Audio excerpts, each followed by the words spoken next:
One is unlikely to forget the first time that one sees violent death or feels it graze one's own sleeve. The Europa Hotel in Belfast was for me the first of many journalistic resorts, from the Commodore to Beirut to Makels in Rhodesia, Zimbabwe to the Holiday Inn in Sarajevo, where one was to find Mahogany Ridge, the hack shorthand for the scoop-like bar where so many war stories were told and written. Here was where one might go to meet surreptitious sources, to trade tales with rivals and exchange information with friends, to play poker with the employer's money, to rub shoulders and scrape acquaintance with the fringe elements of the demimondes of terrorism and counterintelligence. One evening, when as it happens I was sincerely entertaining some local trade union men to a non-sectarian supper, there came the crash of an explosion that was near enough to rattle the glasses. Hastening outside and into the warren of little streets across the road, one saw that a renowned local drink shop named the Elbow Room was no more. Named as much for its position at the junction of two narrow streets as for the bending of the relevant arm joint, it had taken the full force of a car bomb that had been parked in a confined space. The resulting blast had blown everything in, and then, it seemed by some evil backdraft, sucked everything out again. The mess of beer and whiskey and blood and glass was everywhere, as were some huddled objects that made me wince and flinch. I remember best a Belfast fireman, one of those seemingly 7-foot giants in whom the province specialized, coming out from the ruins with a small figure wrapped in a tarpaulin in his arms. He then sat down on what was left of the steps and began to weep. I had that terrible inward feeling that I have since had at bullfights and executions and war scenes, of wanting this to stop while simultaneously wishing it to go on, and wanting to look away while needing to look more closely.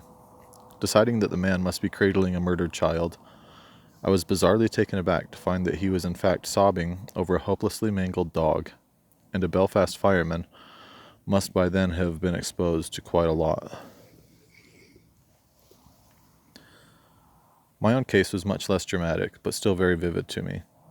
Coming back to Europa one night from checking casualties at the Royal Victoria Hospital, I couldn't find a taxi, and decided to hoof it through some of the insurgent-run lanes of the Falls Road district. I hadn't reckoned with the speed of nightfall, and found myself alone in the gathering dark. A crepuscular gloom augmented by the local habit of shooting out all the streetlights. A very sudden bang convinced me it was a nail bomb that had been thrown at a British patrol. I swiftly decided that the better part of valor was to drop into the gutter and make myself inconspicuous. Judging by the whistling and cracking of nearby volleys, this decision was shrewd enough as far as it went, and I remembered thinking how awful it would be to end my career as the random victim of a ricochet. Instead, I nearly ended it as a bloody fool who tested the patience of the British Army. Rising too soon from my semi-recumbent posture, I found myself slammed against the wall by a squad of soldiers with blackened faces, and asked various urgent questions that were larded with tense, terse remarks about the many shortcomings of the Irish. Getting my breath back and managing a brief statement in my cut-glass Oxford tones, I was abruptly recognized as non-threatening, brusquely advised to fuck off, and I duly and promptly fucked.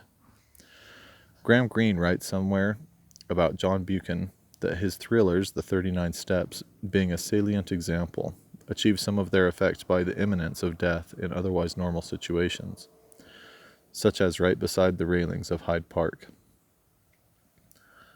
I wasn't exactly in Hyde Park, but I was still in my own country, and the telephone boxes were red, and the police uniforms were blue, and the awareness that the distinction between over here, over there, or between home and abroad is often as a false one has never left me. So here was how to get through the boring and constipated 70s. First, adopt the profession of journalism that allowed no one to become a version of John Bunyan's Mr. Facing Both Ways. Northern Ireland was near perfect for polishing up this act, since in one day One might visit a Republican bar and a Unionist saloon before rounding off the night at an off-the-record dinner with a British intelligence officer.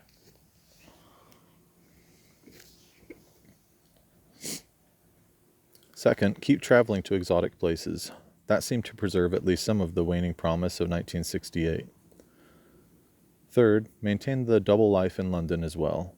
I would do my day jobs in various mainstream papers and magazines and TV stations where my title was Christopher Hitchens, and then sneak down to the East End where I was variously features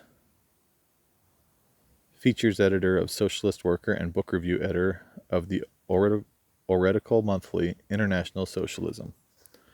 On the masthead of the latter, my name stubbornly continued to appear as Chris, whereas the New Statesman I would always insist on being rendered full out, even though on the cover this sometimes meant that it was too long to be featured where I most wanted it.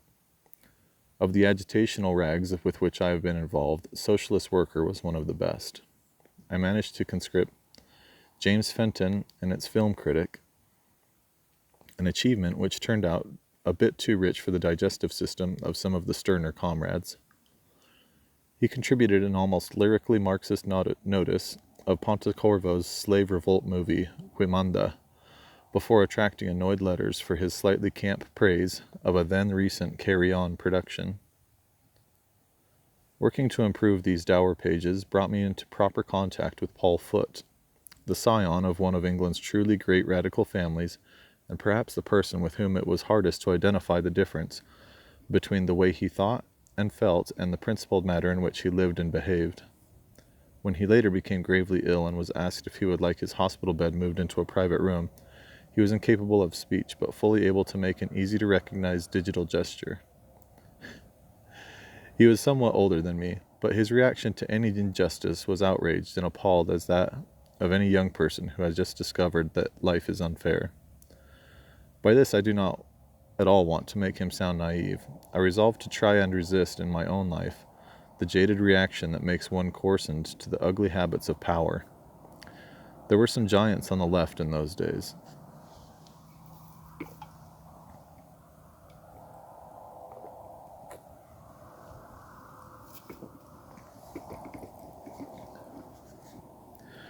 It was becoming reasonably obvious, however, that I wasn't going to be one of them. I knew that with half of myself I was supposed to be building up the labor movement, and then with another half of myself subverting and infiltrating it from the ultra-left. But then I came across that fatal phrase of Oscar Wilde's that says the problem with socialism is that it wastes too many evenings on meetings. Boredom has always been my besetting vice in any case. Then I still wanted some sort of good time, and that definition had to include a variety of acquaintances and a decent, if not sumptuous, menu. The Central line on the Underground could make the journey from the proletarian East to the Oxford Circus Regent Street quarter very smooth.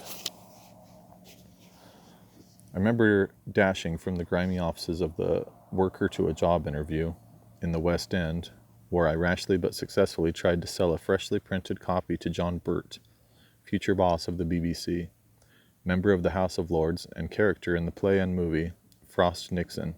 He hired me anyway.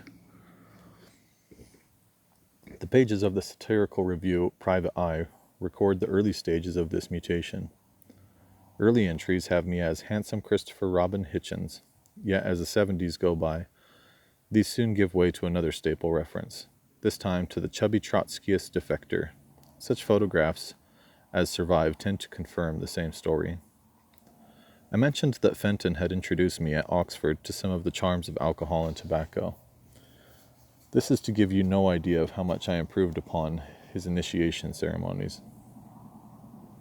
I dare to say this might have happened to me anyway, but the discovery that so much of London journalistic life took place in pubs and bars, and that anything absorbed there could be changed to an expense account, caused me to resemble the cat Webster in the imperishable story by P.G. Wodehouse.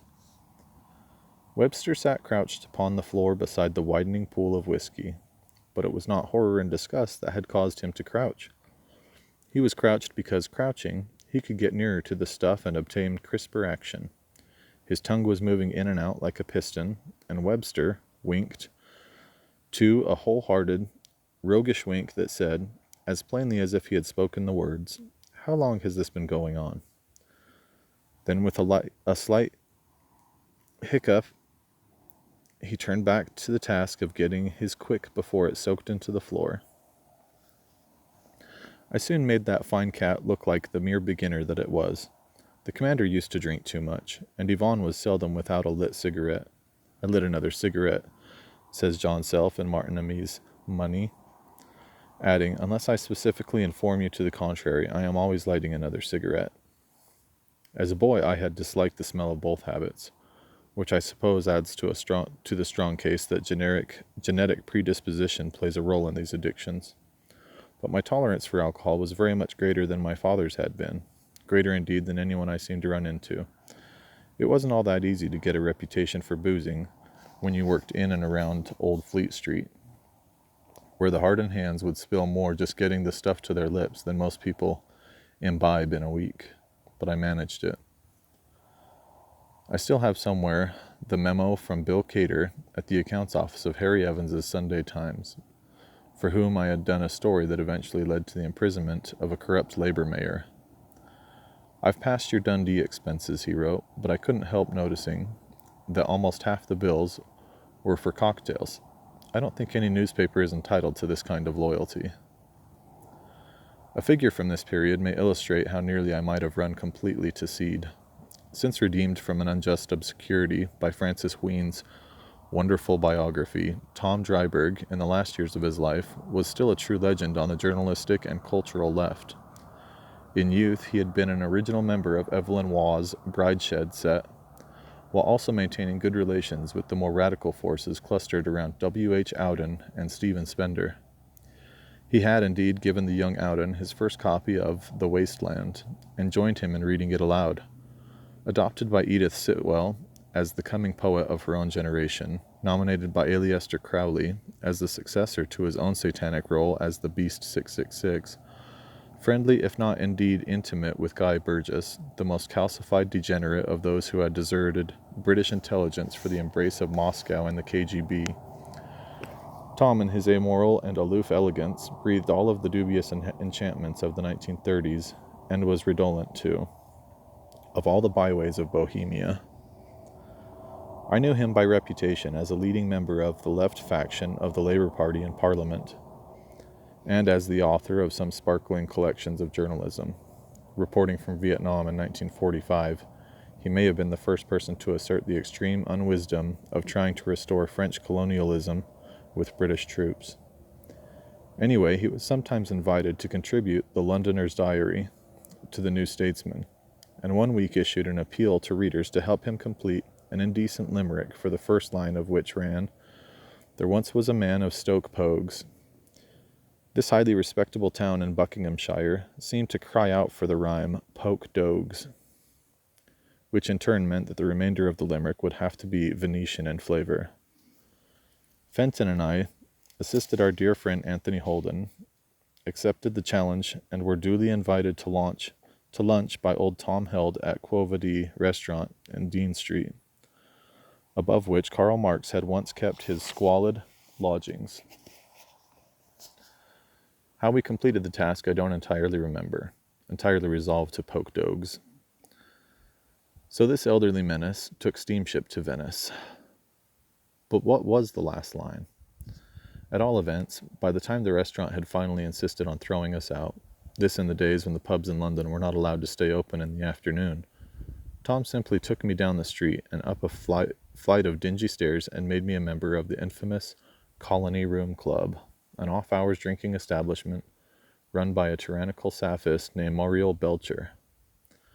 Renowned to this day for its committed members, from Peter O'Toole to Francis Bacon, the joint at that epoch gave off an atmosphere of inspicated gloom, punctuated by moments of high insobriety and low camp. Muriel, arguably the rudest person in England, "Shut up, cunty, and order some more champagne," almost never left her perch at the corner of the bar, and was committed to that form of humor that insists on referring to all gentlemen as ladies. Occasionally this routine was still funny, Yes, she would screech if someone mentioned the London Blitz. That was when we were all fighting that nasty Miss Hitler. O'Toole's favorite was a rejoinder she made when she described some ancient and absent member as a bit of a bore. He was a very brave lady, insisted Muriel, in the First World War. This Python-esque drag queenery was all very well in its way, and it was nice to have a boozy hideaway in the afternoons and late evenings, but there were times when it all felt a bit thin and sketchy. And as with some pubs in Fleet Street, there seemed to be too many people who were perhaps 40 and looked perhaps 60. Awful warnings, in fact, splashing their lives up against the porcelain.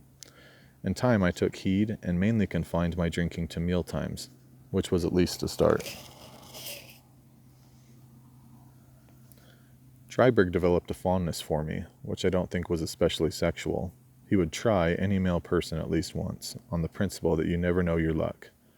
But he preferred working-class tough guys, policemen and soldiers, and a special treat. And all he really wished was to offer them his version of lip service. I once had to cancel a dinner engagement with him, and being asked rather querulously why this was, replied that my girlfriend was in hospital for some tests and I wanted to visit her after work. Ah, yes, said Tom with a very apparent effort for solicitude. There's a lot to go wrong with them, isn't there?